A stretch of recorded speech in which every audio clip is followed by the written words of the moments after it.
Observation 1 is the resolutional analysis. The A point is the resolution. ESPN actions against Bill Simmons have done more harm than good. The B point is the framework. The first argument is that we're doing this policy because fuck fact-based. The B point is that they should be evaluated through net benefits because it provides both teams access to predictable burdens and methods of reputation. Observation 2 is the background. The argument here is that the ESPN commentator Bill Simmons pointed out the problems with the NFL with respect to their hiding of domestic violence claims, and that as a result that ESPN suspended him for 2 weeks. Thus, the plan text. ESPN will reinstate Bill Simmons with a 50% pay increase and issue a public apology for his suspension. Observation 4 is the solvency. The first argument is that this will show that Bill Simmons had the proper side of the action. The ESPN will be able to play this off like a precautionary suspension that was reviewed and they found him to be standing in the right. The second argument is that he's going to be twerking all the way to the bank with all this new money because he's going to be able to show that he has the funds to back up how right he was. The third argument is that they're going to return him on the Wednesday. The little A is that, first of all, hump day, but little B is that this controls the media cycle for the next 3 days, which means that it will be the dominating discussion leading into Sunday Night Football. Thus, advantage 1, the silence of violence. The ace of point is the uniqueness. The first argument is that there is a culture of silence and shames that surrounds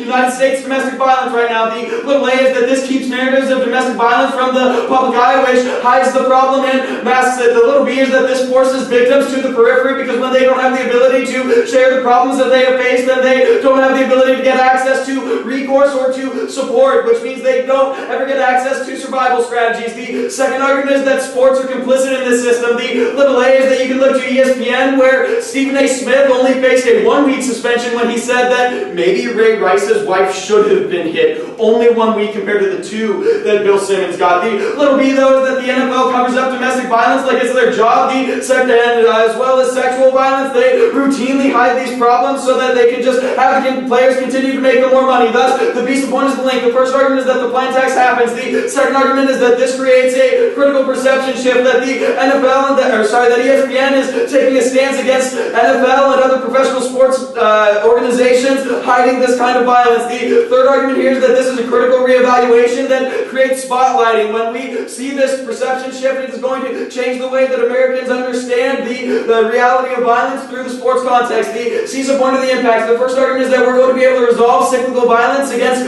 women in this instance. The little A is that this will give direct access to people that never interact with critical theory. That sports fans watching ESPN probably aren't the kind of people who are reading Butler on the weekends, means that we're going to get access to new demographics with exposure of these problems. The little B is that this is going to end the culture of silence and shame, especially in the NFL context. That this is going to bring individuals in from the periphery by legitimizing their stories and allowing them to express their problems. The little C is that this is going to be able to directly address the problems of sexualized violence against women in the United States, and as a result we'll be able to resolve part of the problems that are contextualized to this issue. Corey, what do you want here? Anything else? Victims of sexual violence and domestic violence also tend to be homeless. The little D is that victims of sexual violence and domestic violence tend to be homeless because when they're forced out of the one safe space that would otherwise exist for them by this violence, they have to turn to the streets when they have no other options. It means that these individuals are placed further at the periphery because they lose access to even the most basic of resources like showering before their court date against their husband. Means that these individuals are most violently excluded and forced to the periphery and face a much higher propensity of further sexual violence while they live on the street, or of starvation or death from exposure while they live outside of a home. Also affects children. The little E is that moreover this affects children, and particularly the developmental cycle, that when children routinely see this violence, then they grow up in this culture and see this as normalized, so there's no hope for breaking this down unless there is this first critical shift, which is what we provide. Happy there, Corey? Yep. Advantage 2, the freedom of speech.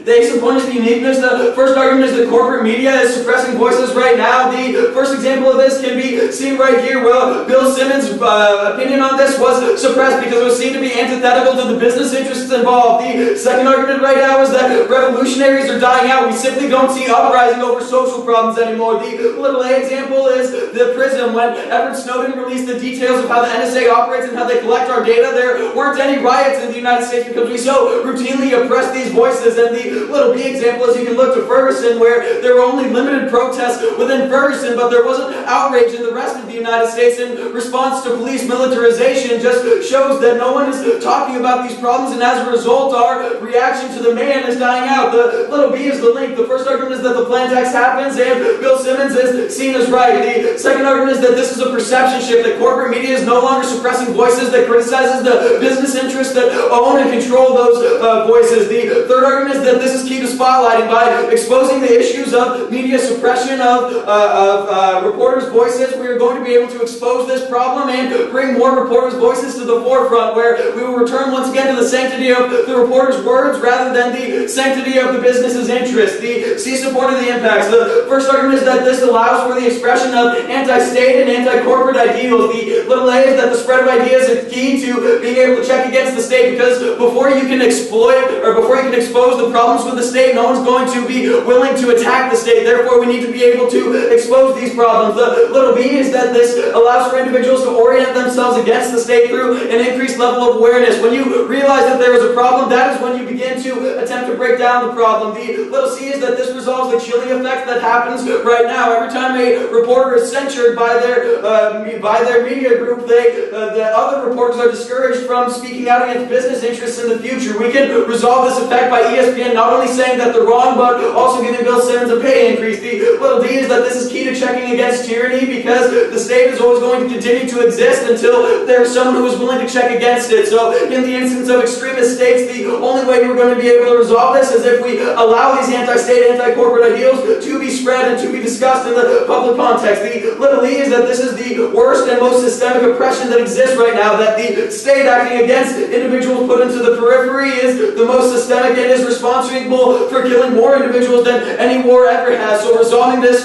systemic oppression that's happening right now of periphery individuals is the best way that we can resolve individuals' life in the future. Yeah, Corey? Exposure solves corporate and environmental destruction. The left is that exposure resolves corporate and environmental destruction. When we can problematize the profitization over the problems facing individuals, we can resolve it.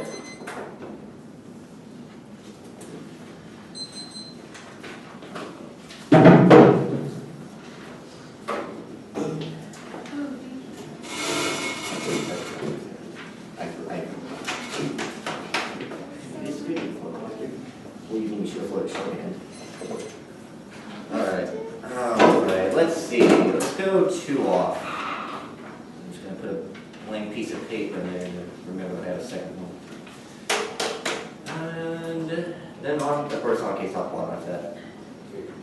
2 off. So yeah, 2 off, then on top bottom. In case it's top case you're going to finish 2.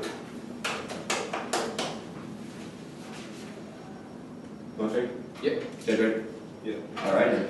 Alright, let's look at the first disadvantage. We'll tagline this: increased domestic violence. Why not? 8 points we need. His first subpoint: Simmons' suspension has brought controversy to the NFL's efforts to keep its own image high despite its recent actions. The second subpoint is, you know what, the Hardy from the Panthers was convicted on 2 instances of domestic violence over the course of summer, still playing to the start of the season, no big deal. Little end of this is that 85 players have been arrested for domestic violence since the year 2001. Little B, NFL is just now starting to suspend anybody out of the 85 players. The little C of this is that 21 out of 32 teams have employed players that have domestic violence or sexual assault cases. The B point is linked. The plan ends the big. You can claim all you want that people are going to be talking about this through Sunday. Maybe they will talk about this for the next couple days. But the reason that people are talking about this in the first place is because this suspension happened. People didn't pay attention to Simmons when the podcast came out and he said these things about Roger Goodell, which, I mean, we all know these things about Roger Goodell. It's true, he is full of shit. But when Roger Simmons, when Simmons, Bill Simmons, came out and said these things, it was a suspension from the ESPN that actually brought this to light. Not sweeping under the rug and just giving him his job back and trying to silence everything like the NFL has been trying to do. C point is the internal links, and that is that this lack of discussion allows the violence to continue. The D point is the impacts, that means to be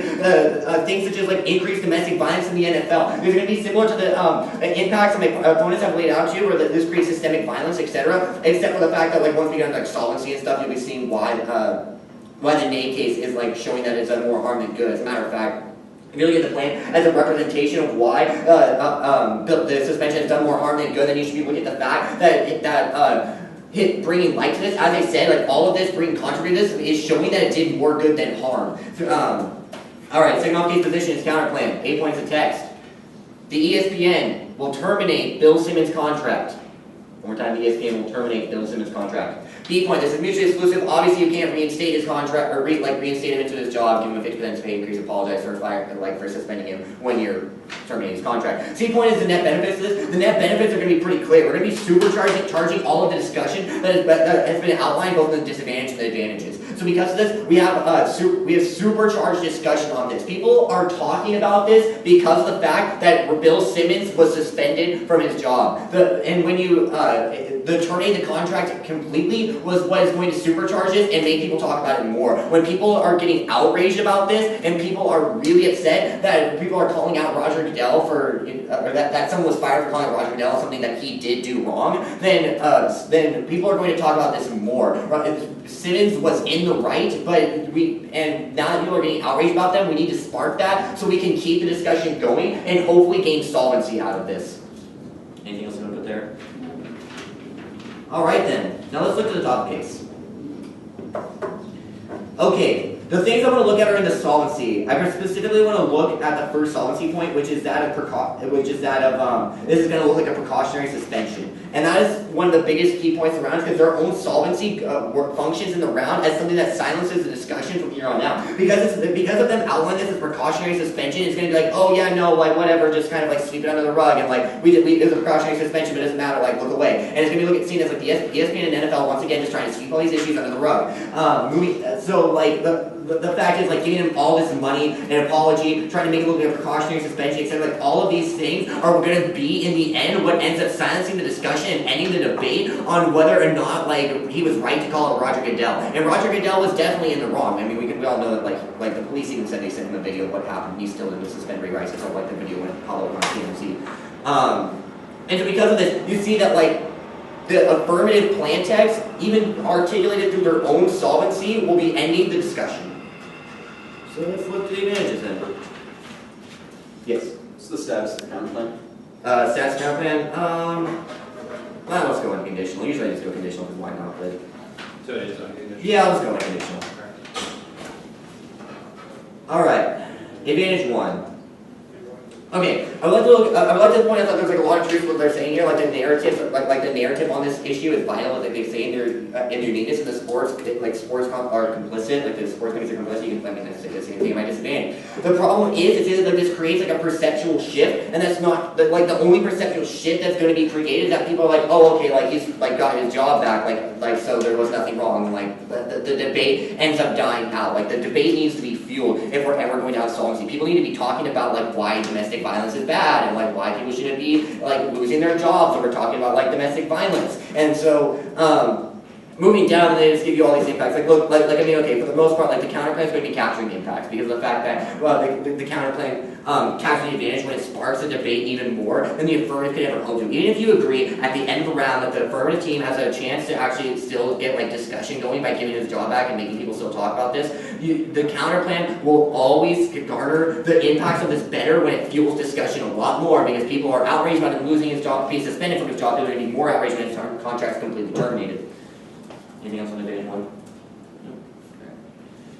Okay, then moving on to advantage 2, free speech. I mean, a pretty similar story is going to be told here. I mean, and for the most part, like a similar narrative throughout this advantage is being told that people are becoming complicit and that revolutionaries are dying. You go to prison in Ferguson, like people like just like people didn't respond. Like I mean, in the debate community responded, but and it's because of that, like people don't care. The problem is that yeah, like issues that this happen, like people aren't talking about Ferguson anymore. Ferguson just happened. Police military station was just a huge issue, and people are already talking about Ferguson less and less very rapidly because it's all trying to be swept under the rug, which is exactly what the affirmative plan does. When this issue is swept under the rug, people tend to stop talking about it. We need to make this situation more extreme so people will talk about it. Like is one person losing their job weighted against like ending all of like sexual like domestic violence in the NFL and stuff.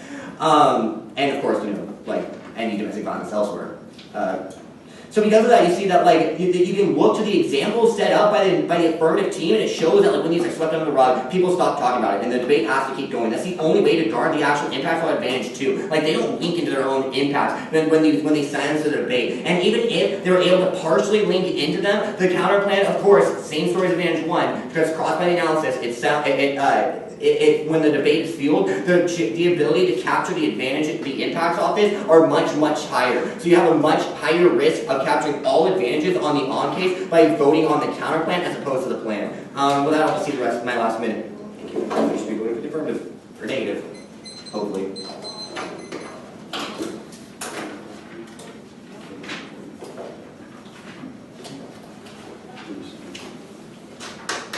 Okay, counter plan. Dissent. Case. Straight down.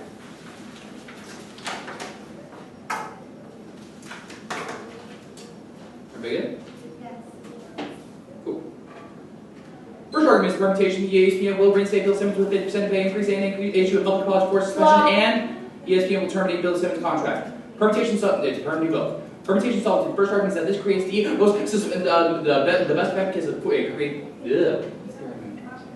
that by doing both, by both reinstating contract and then immediately firing it, creates more focus and discussion on the debating, allows for more individuals to see it, especially because it's going to create the most strained in the audit situation, because ESPN has never done this. It means that more individuals are going to be able to be paying attention to this. It means it's going to create more attention on the issue. It means the permutation is going to solve that. But the second argument is the solvency deficit that you do not solve for advantage 2. That the entirety of the thesis of advantage 2 is that reporters are afraid of speaking out for fear of being suspended or being fired. This means that by terminating his contract, you are only making it worse for through the function of advantage 2. This means that you link to all of the arguments that we make about how revolutionaries aren't going to speak out. It means the reporters aren't going to be able to express their opinions. It leads to all of the impacts we talk about through advantage 2. But the third argument is solvency deficit that you do not solve for hump day. You are going to be eliminating his contract now, which means that you aren't going to be having the prime focus through Wednesday, Thursday, Friday. It sounds like a ridiculous argument, but it's especially key because right now it means that things like the sports commentators are going to be focusing on Monday Night Football. It means that it's not going to be able to resolve this. Active doing it on hump day, which is what the solvency talks about, is going to be uniquely key. The fourth argument is that the solvency deficit that you don't issue a public apology. That the public apology is uniquely key because ESPN corporations never issue apologies to individual employees for the actions that they have done. That issuing public apologies is uniquely key to focusing the debate in the life of more individuals and activism to occur. The fifth argument is the suspension of the counterplan, that there will be no discussion from Bill Simmons in the future. That ESPN is going to be Bill Simmons' new soapbox. That he will be able to utilize things like SportsCenter and programs in the future in order to be able to create real change, real activism by actually calling for this change to occur. Means that this is going to be a better action is going to solve in the future. The next argument is disadvantage that. We're still on.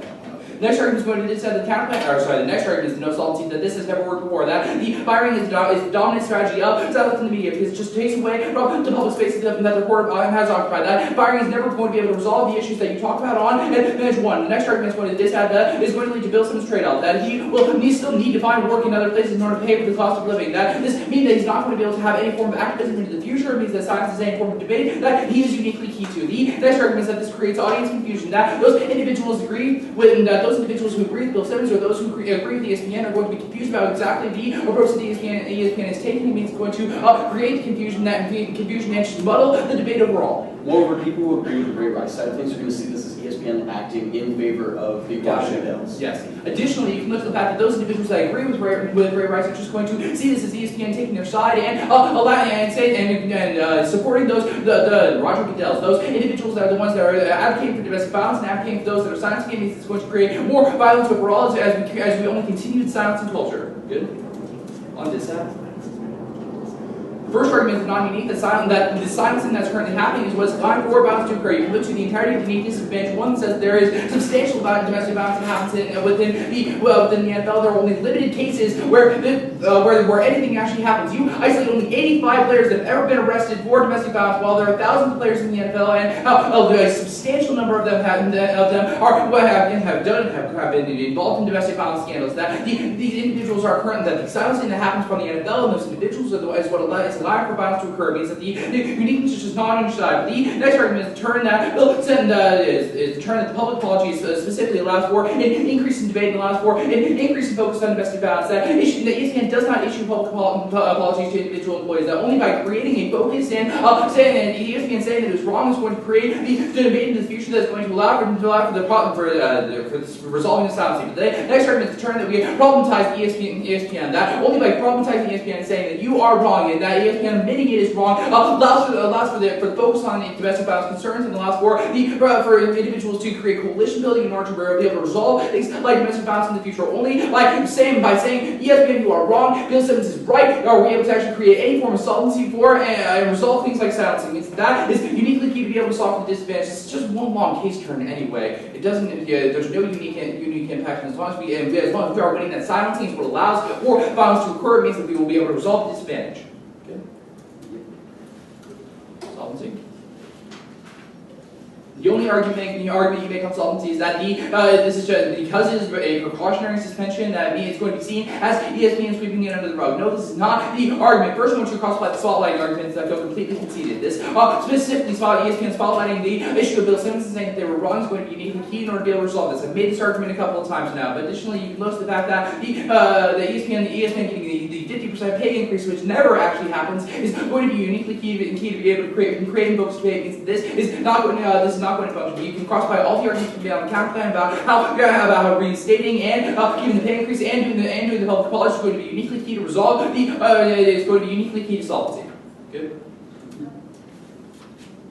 Advantage 1 on domestic violence. I mean, most of the advantage discussion is all just cross applications from the counter plan. I don't think that there's any real defensive arguments that are made here, or any offense. They say that the debate is key. We've responded to all these arguments. The silencing that happens as a result of the NFL taking these actions is what uniquely leads to violence occurring.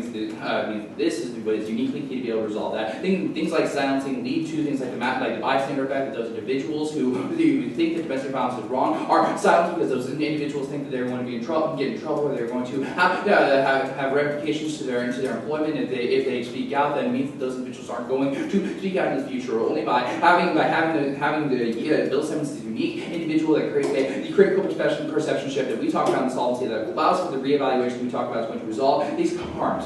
Critical theorist Jackson Katz, who works with the United States military to resolve their sexual violence problems, says that the best way that we can address this problem is by having white males speak up against the sexualized violence that's happening right now.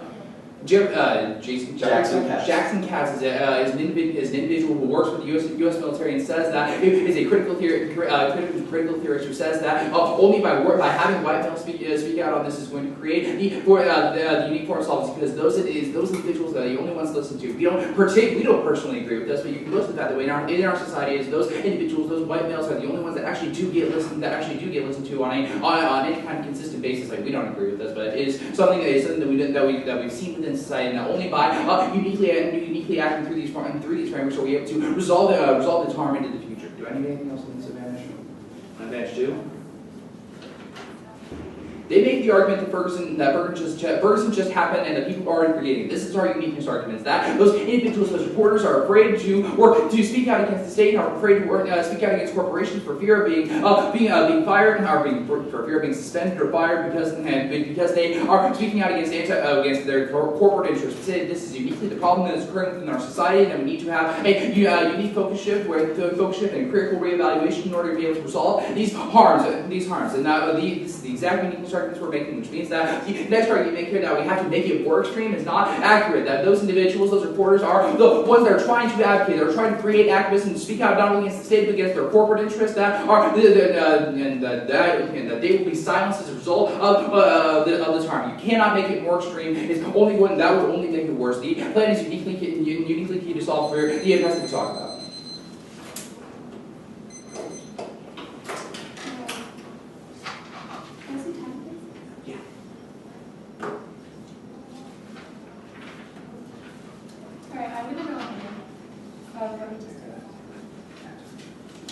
Okay, so it's going to go power plan, D8, and then copy paste it into the amended case.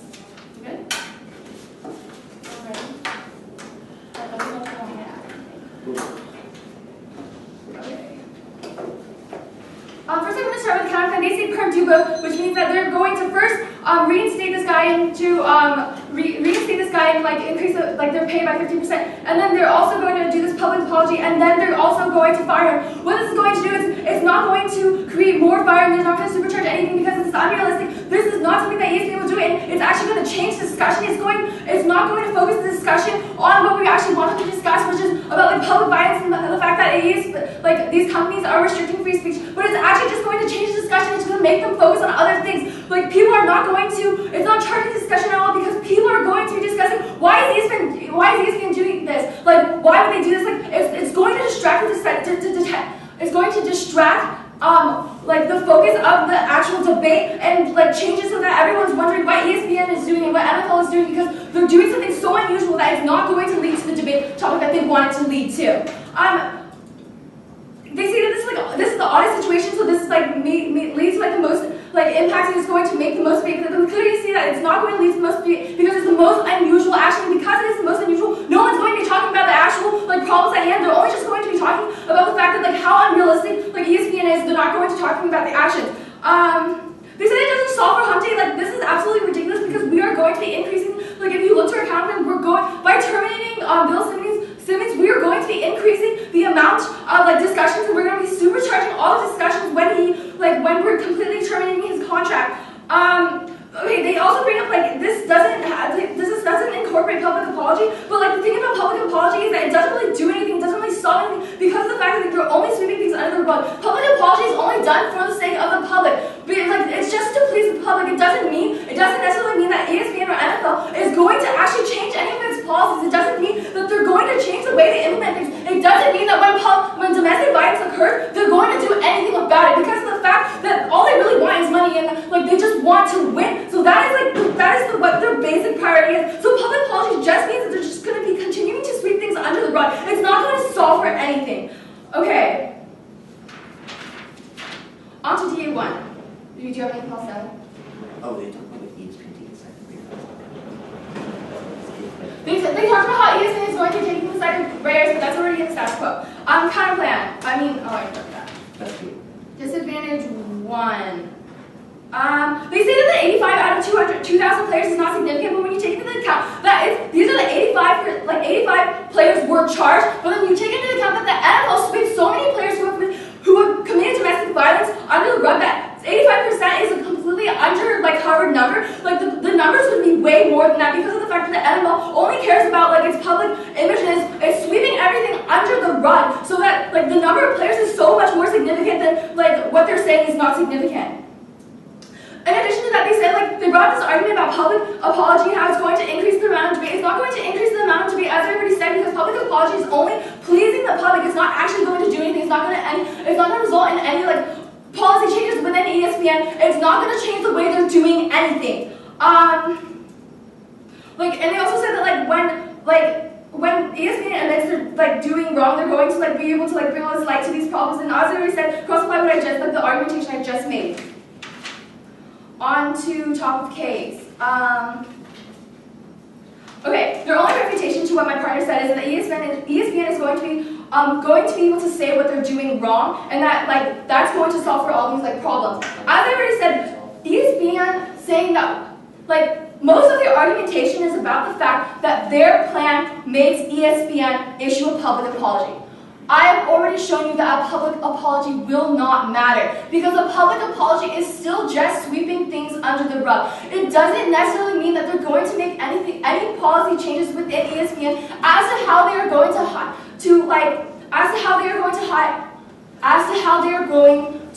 handle domestic violence cases. So we can see that there is absolutely no solvency, that they're playing this as a precaution is not going to happen. We can see that they're only pleasing the public, which is just like sweeping things under the rug and lowering the amount of debate that we are having. So when we look to our counterplan, we can see that like even if they're going to perm this, it's going to change the direction of the discussion by terminating Bill Simmons' contract, which is the most predictable and most controversial thing to do. Then we can see that we're going to increase the level of discussion. So they really don't have anything on solvency. Okay, on advantage 1. They say that silencing leads to all impacts, and in response to what my partner said, but we can see in our counterplan that we're not going to be silencing anything. We're going to be increasing the amount of discussion because of the fact that this is such a controversial thing, and we're going to be illuminating so many things that the silence of violence. We're going to be illuminating that. We can see that they're not going to be doing that because all they're going to be doing is issuing this public apology may be doing the perm tax, and like that's not going to do anything because it's first of all just going to lead the discussion away from what the debate is actually going to be about, and about like issues that are really significant in the status quo. And like second of all, they're not going to be ending the violence because all they're doing is like issuing this public apologies, which is just sweeping things under the rug. They're not going to be solving for anything because there's no actual policy changes that's going to happen in ESPN because of the fact that ESPN only cares about money and about their public image. They don't really care. Like, they just want to, they're going to continue to do what they've always done. The public apology doesn't mean anything. So they're just really pleasing the public. On advantage 2, they said that they said that the Ferguson is just like the same uniqueness and that it's like more extreme, like just cross-apply all of my argumentation about how like really all this is just like sweeping things under the rug. What you really need to take into account on this whole debate is the fact that they're not really doing anything. Like their plan text is essentially just do what the status quo has essentially been doing. Like they're going to reinstate this, like what has happened in the past. So what they're going to be doing is they're going to be reinstating this guy because they want to please the public, and then they're going to be increasing this pay raise by 50%, which really doesn't, like, yes, it gives him more money, but like, oh well, like, yeah, he gets more money, so what? Like, in addition, they're only going to be, like, issuing this apology, which is really just going to be pleasing the public, and it's not going to affect any policy changes. They have no reason for you to believe why they're, like, in the future, it's going to, like, bring, like, any policy changes to, like silencing of violence or, like, free speech. Like, they say that it might illuminate these problems, but it's really not going to do that because they're just, like, all the public is going to focus on is the fact that they're, like, the fact that he has like a 50% pay raise and that like he gets his job back, and they're just going to go back to sports. They're not actually going to focus on the real issues like the silencing violence and free speech, which our plan does, because our plan is doing something super controversial. Even if they're perming this, like again, like it's just going to lead the discussion away from the debate. Like our plan is the most controversial thing because it's actually going to illuminate these issues of the silence of violence and free speech. So when you're looking to like display, when you're looking to vote, like you should really see that our plan is really solving for like these problems of illuminating these elements of domestic violence and like silencing and like free speech and how like corporations are silencing free speech. And like what their plan is doing is it's continuing to silence free speech because they're just pleasing the public, like the public. Is there anything else? They said that reporters are like afraid to speak out, like, but that's clearly not true because reporters like will do anything to be able to make money because like a good story is a good story and like good stories make money. So when you're looking to like we're looking at where to vote, you can see that Caroline really does something that there's like really isn't doing any changing anything in the status quo. Thank you. For today. Alright, well, let's discuss voters in the same order. I'll sign posts as I go.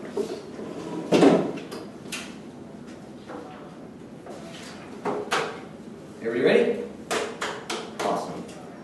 Alright, let's look to the counter plan. Based on the counter plan, there's like the one thing this all comes down to is the perm. There's no debate about whether or not the counter plan is better than the plan. We've all realized that, like in the end of the ground, like when you weigh plan against counter plan, like the way the impacts flow through is that it's just like the plan or the counter plan is just superior. So what it comes down to is whether or not the perm has like any validity in this debate and whether or not it'll be able to carry the affirmative team through to their victory. The problem with this is that as my partner brings up, the perm is like refocuses discussion. We talk about instead why ESPN is doing this and why it can is it like do people even do that as a thing? Like people reinstate and then like give them a huge pay raise and like the next day like no you're fired, just kidding, go away. Like that's what, and so that refocuses the discussion on like these weird ESPN actions. When the discussion we do not want to refocus. We want the discussion to stay as it is. We want the discussion to keep going on about bringing up the issues of domestic violence and sexual abuse, and we want to discuss these issues, bring them into light because it's the only way to solve for them. So like the perm text just does not outweigh the counterplan because the counterplan focuses all of the discussion on the issues we've been talking about throughout the round, and it's the only way to garner the impacts that either team have brought up. And so because of that, like the fact that we've proven for you that this is just sweeping under the rug, like just giving this Gene Simmons this huge pay raise so we can torque to the bank and being able and not being able to have this discussion, like public appeasement, like pleasing the public as we've been talking about, and he didn't even say that this all comes down to the audience, like pleasing the audience does not make them talk about it. When he's twerking to the bank, people aren't going to be talking about the controversy over this. So the first voter of the day is easily on the fact that counterplan outweighs plan and counterplan outweighs perm, and that is going to be the easiest place to vote in the day because of the fact that we are the only ones that are able to truly supercharge the discussion and have the propensity to solve for the issues. Looking on to the disadvantage. Okay, they only put a couple responses on here, like you know, this problematizes ESPN, like there's, you know, just, and they try and like minimize uniqueness and stuff. But like, look, the problem is like, yeah, like out of all the players arrested and stuff, as we've been discussing, like all these players have been arrested, but like the NFL is not indicting any of them. There's a lot of cases that don't come to light because the NFL does what it can to sweep it under the rug, and all of this sweeping under the rug is what's creating the issues. And so the disadvantage is what makes the counterplan voter so strong. The fact is that when we just try and reinstate his contract and things are swept under the rug, that means that, or we refocus the debate under perm, then these discussions can never happen, and the NFL will be able to continue getting away with what it has in the status quo, which is what we outlined in uniqueness. And so the disadvantage with like the sufficient response that my partner put on is makes the counter plan the significant voter in the round. The second place you can vote is basically what destroys the affirmative case on the solvency block. We talk about, my partner brings up like the ESPN is like they're not going to claim what they're doing is wrong, and this is just a simple way to get them to get the public talking about something else, and to stop speaking out against the ESPN. Once again, it's the whole sweep under the rug thing. And so because of this, like when they're doing this, that means less debate, and less debate is bad. In every instance, like all of this is coming down to like both advantages about like whether or not we're talking about the issues, and when they're not properly addressing the fact that we've brought up less debate on this, then you're going to be seeing like the advantages, impacts just extremely minimized. So on the first advantage, on both advantages, you just can't vote here in the end of the round. As my partner brought up, like we lead discussion away to the perm. We this just doesn't end the violence. And on the second advantage, like their only response is like, oh, like, reporters are afraid to speak out. Reporters are afraid to speak out. Like no, reporters have not been afraid to speak out. It's just reporters talk about like what is like popular in the news, and like as my partner said, like they're not afraid to talk out about these things. Like it's just that these aren't what's in the news. And we need to keep things like this in the news and keep reporters talking, and that's how like free speech goes through. And you're going to be voting for me. Thank you. It'll be an overview, then advantage 2, the counter plan, the disadvantage, and then advantage 1.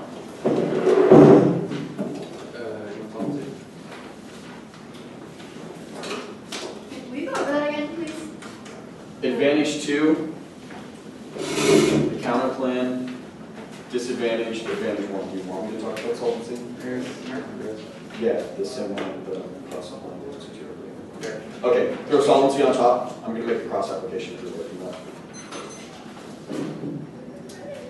the overview first.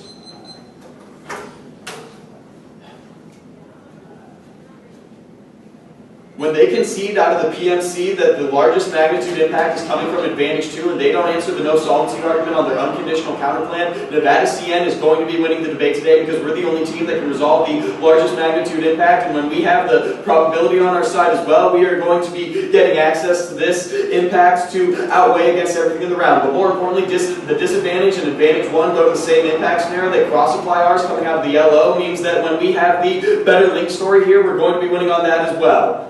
But first, on the solvency, where they make the public apology is just sweeping it under the rug argument. I want you to cross-apply this to everywhere on the flow they make this argument because it's all over the place. This isn't sweeping it under the rug, it's lifting up the rug and saying, who did this? We can't do this anymore. It's the opposite of sweeping it under the rug. It's problematizing what ESPN has done. By forcing them to make a public apology, it's them recognizing that they have done wrong. It's changing the perception that that is okay. Are you happy there, Corey? Cool. Let's talk about advantage 2 for a minute.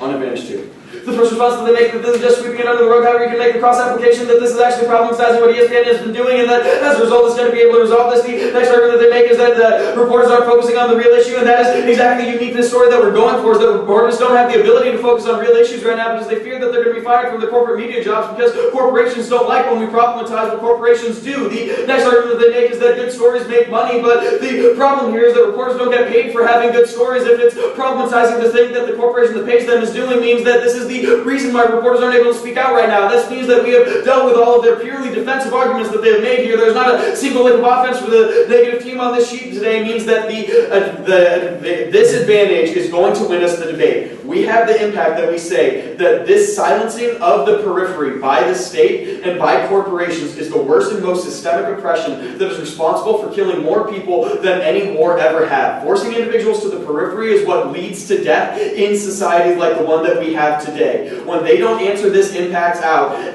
when they don't answer this impact, the Nevada CN is going to be winning the debate today because this is the largest magnitude. We tell you from the PMC that this will outweigh anything in the debate. They never answer that.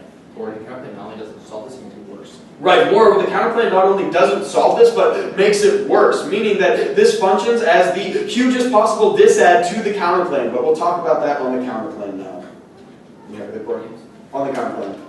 The first argument that I want you to extend is Corey's argument about how this doesn't solve advantage 2, because this actually just makes it worse, because it removes, because individuals are no longer are not going to be able to speak out as a result of this. This just creates the chilling effect that is described in Advantage 2. If we fire reporters for speaking out against corporations, they're never going to do it because they need to have jobs so that they can afford to eat and have shelter. This means that you are never going to be able to resolve Advantage 2 and you, in fact, just magnify the problem that we're seeing right now. But the next argument that I want you to look to is the 3 disadvantages that Corey read. The first is that there's not going to be any discussion for bill into the future. The second is the bill trade-off. And the third argument is audience confusion. When they never answer back any of these disadvantages and they're reading this counterplan unconditional, this is the reason why you're never going to be voting for the negative team, because the counterplan is such a terrible idea at the point at which they're not answering this back. Because not only does it turn their solvency for Advantage 1 and for the disadvantage, but it also creates worse problems by furthering the chilling effect described in Advantage 2. But the next argument that I want you to extend is the no solvency argument, that this has never worked before because you take away the public space from the reporter means that there is no propensity for them to be able to solve for either the disad or Advantage 1. On to the disad. The disad and Advantage 1 are essentially the same thing. It's just a link story put on 2 different sheets of paper going to the same impact. Their first argument is sweeping under the rug. You can cross-apply my past answer. Their next argument is that, Corey's next argument here is that term public apology allows creates a focus here by exposing and problematizing this. They just, again, cross-apply. But you need to extend Corey's specific argumentation that problematizing ESPN is what is going to be able to create coalition building. This is going to allow people to orient themselves against systems that normalize and justify the violence that is happening against women right now. This is the only way we're going to be able to resolve this. They never respond to Corey's specific analysis that this is key to creating coalitions that can speak out effectively against organizations like ESPN and the NFL. But on to Advantage 1, to that specific link story, you can extend Corey's argumentation about how Jackson Katz says that we need to get within the organizations in order to break them down by being active bystanders rather than creating the bystander effect. The only other response that they make is that this isn't sorry, there's nothing else that I want here. As an underview, when we have access to Advantage 2, which is the largest impact of the round, we're going to be winning. But moreover, when we have the more probable link scenario for Disadvantage 1 and Advantage 1, and their outstanding disadvantages against the counterplan, there's no possible ballot for the negative, and Nevada CN will win the debate.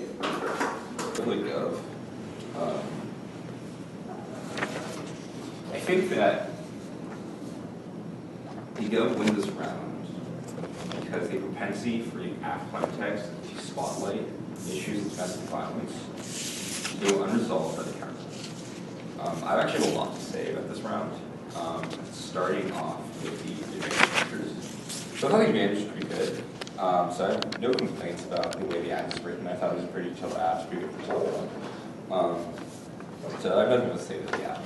But on the NC, I think that the NC, or I guess the NC strategy, the counter plan, is very interesting, but I think that it's not compelling as to why firing Bill Simmons is that great of a deviation from the status quo. If he's already being punished, there needs to be a reason why punishing Bill Simmons is probably uniquely good, because I think that it is likely that, given the arguments that the affirmative makes, that in a world where Bill Simmons is still with ESPN, he has this soapbox to continue talking about these issues of domestic violence, as a reversal policy. I think that uniqueness kind of hurts you on the counterplan debate because the counterplan is not that different from the affirmative.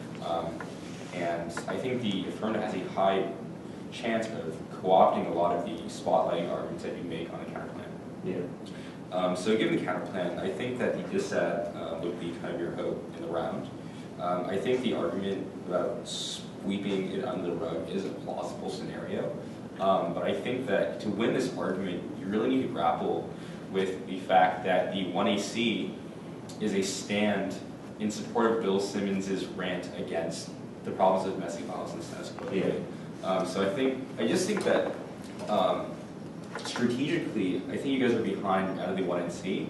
I think the strategy is, I'm not sure what NC is good. Like, I think maybe if in the NC you can make an argument about why, you can make an argument about how punishing Bill Simmons might be key for an objective media. You can make arguments as to why Bill Simmons using expletives and then being rewarded money only reinforces patriarchy in the media because he's using words like the F word or threatening Roger Goodell. Like, you can talk about why that discourse is problematic. I think that would be an interesting strategy that you can explore in your speech as an alternative strategy. But as of the NC strategy right now, I don't think it's far enough in terms of deviation from status quo to generate a lot of offense. Okay. So about the NC. So Corey, I think you're proficient in the MG, but I did think that you could have done a lot more, actually. I think on the counter plan, I think the permutation is a bit, I think it's the weakest argument in the counter plan. I agree. I don't think permutation makes that much sense. So I think you should have just gone straight for just turning the counter plan. You do make a lot of arguments, but I guess in general, I've always been taught in debate to go to my offense first and then go to my opponent's offense. So logically, that would imply extending case first and then going to counter plan and dissad. The reason why I think this is strategically important, especially in this round, is if you make extensions off the 1AC, especially Advantage 1, about how your advocacy is the ability to solve the root cause of violence, which is silence and status quo. If you win that you solve silence comparatively better, any comparative net benefit to the advantage also functions as dissad to counter plan. These are very easy, efficient cross applications you can make on the counter plan. And also they resolve the root cause of the dissad as well because you were able to solve for silence better than the counter plan, which means you will be accessing the root cause to the dissad and they have no offense in the round.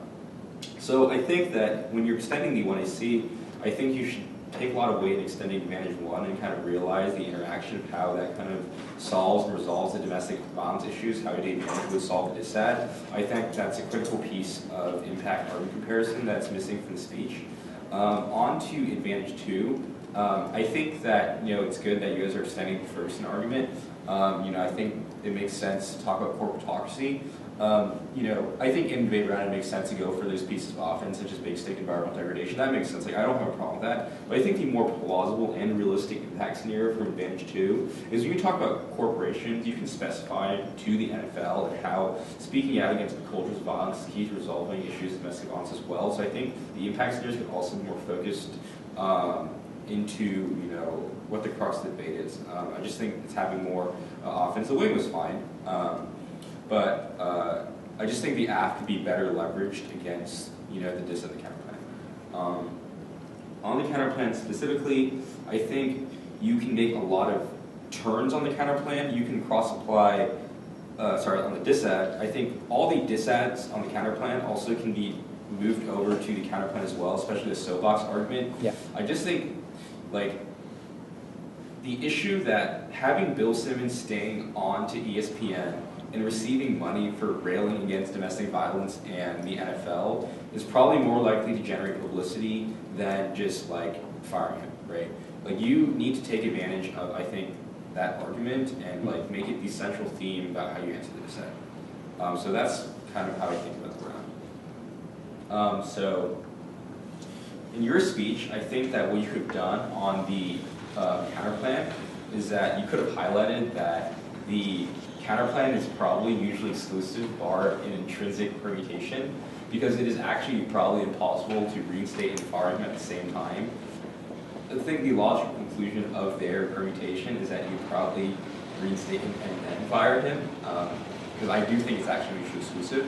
That's the reason why they confirm, which means you could probably deal with a lot of those arguments. If you wanted to generate extra offense for speech, you might be able to run an argument as to why intrinsic permutations are bad, just to throw off a whole debate, which is fine. So I think your speech is hard because there's a lot of offense that's kind of indirected. But I do think that the arguments that are being swept under the rug is generally cross-applied throughout the flow. But if the argument is going to be made that frequently. I think you need to have like a very robust warrant as to why this actually sweeps it under the rug. Perhaps maybe some empirical examples about why this sweeps it under the rug. I think that a lot of time, if you're not sure about that argument, I think that you could take some prep time during your speech and then just talk to your partner about empirical examples about how it's been swept under the rug, what the implications of that are. Given that, I mean, maybe you have extra outs. I mean, you can like run a discourse K about like, twerk. I don't know. I know it's like done in good favor of the round, but you know, it's a possibility, right? And you can, you know, talk about that. I mean, I'm not sure. It just seems like you are a bit short of offense in the MO. So I think the best way to generate offense is maybe kind of run external theory, you know, and then just be efficient with the cross applications in the speech. So that's fine. So I think the LOR, also the same issue as well. Sweeping under the rug needs to be clarified. Specifically, I think the difference between having Bill Simmons stay on versus stay off is really important. I think you really need to talk about the harms of him possibly staying on. I think that's an issue. I think prep should also be focused on the impact turning Bill Simmons himself, which is something that you should also explore in prep. So in the PMR, basically all the thematic arguments that I gave to Corey kind of apply to your PMR as well. I think a lot of interaction between the AF and the DISAD could be made to layer your arguments, right?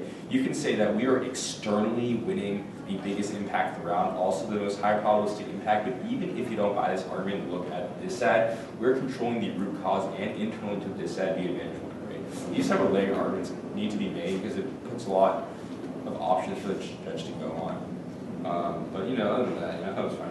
So, I guess, any questions? Cool. Thank you. Thanks, Ryan.